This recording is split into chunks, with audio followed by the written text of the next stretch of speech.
Is the world on the verge of another major conflict? The question hangs heavy over the Taiwan Strait, a narrow body of water separating mainland China from the island of Taiwan. For decades, this region has been a flashpoint, a place of deep political disagreement and military posturing. To understand why tensions are so high today, on this day in September 2025, we must first look back at history. The story is not a simple one. It is a complex tale of civil war, political separation, two competing visions for the future of the Chinese people. The world watches, holding its breath, as this long-running saga enters what could be its most dangerous chapter yet.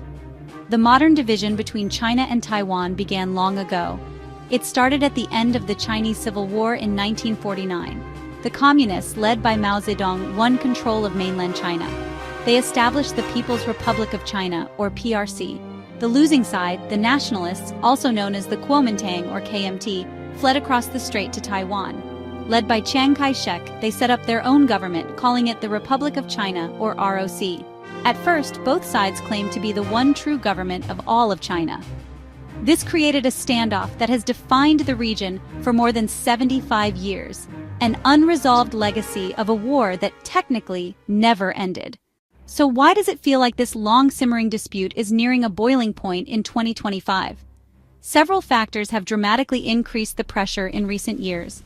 A primary driver is China's growing military might and its increased assertiveness under President Xi Jinping.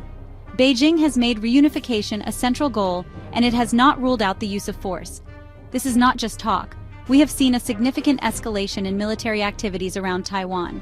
Chinese warplanes, fighter jets, bombers now fly into Taiwan's air defense identification zone on an almost daily basis. These military drills have become more frequent and more sophisticated. In August 2024, for example, China conducted massive military exercises that essentially simulated a full-scale blockade of the island. These drills, which followed the inauguration of Taiwan's new president, involved warships, aircraft, missile tests in the waters and airspace all around Taiwan. This was a clear and powerful signal. Beijing was demonstrating its capability to isolate the island and cut it off from the outside world. Another key reason for the rising tension is the widening gap in political values. The situation in Hong Kong served as a stark warning for many in Taiwan. However, a sweeping national security law imposed in 2020 effectively crushed dissent and dismantled the city's autonomy. For Taiwan, this was proof that Beijing's promises of autonomy could not be trusted, making peaceful reunification seem like a fantasy. To truly grasp the situation, we must listen to the voices on both sides of the strait. From Beijing's perspective, the issue of Taiwan is a matter of national sovereignty and historical destiny. The Chinese Communist Party sees the unification of Taiwan as a sacred mission, essential for washing away the century of humiliation when foreign powers carved up China.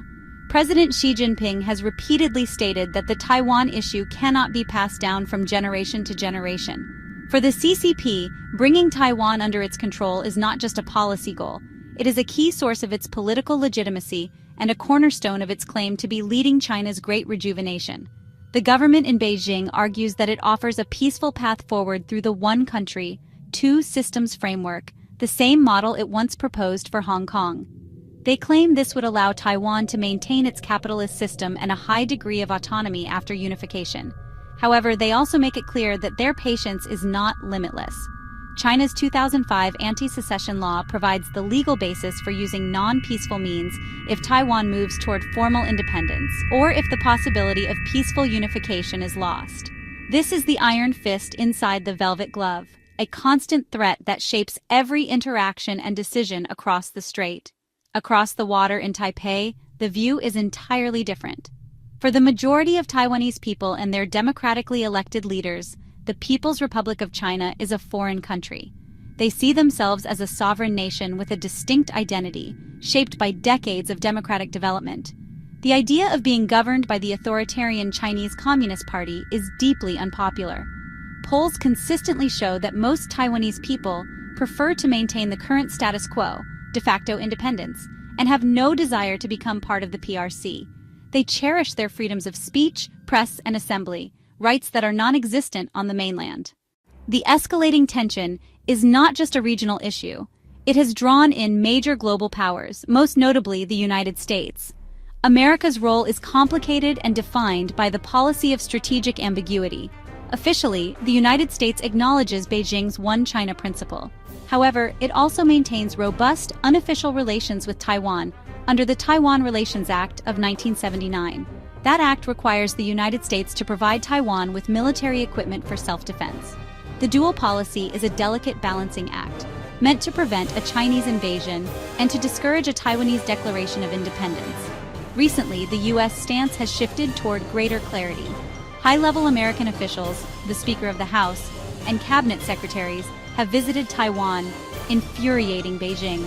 President Joe Biden has repeatedly said the U.S. would defend Taiwan militarily if China launched an unprovoked attack, comments that move away from traditional ambiguity.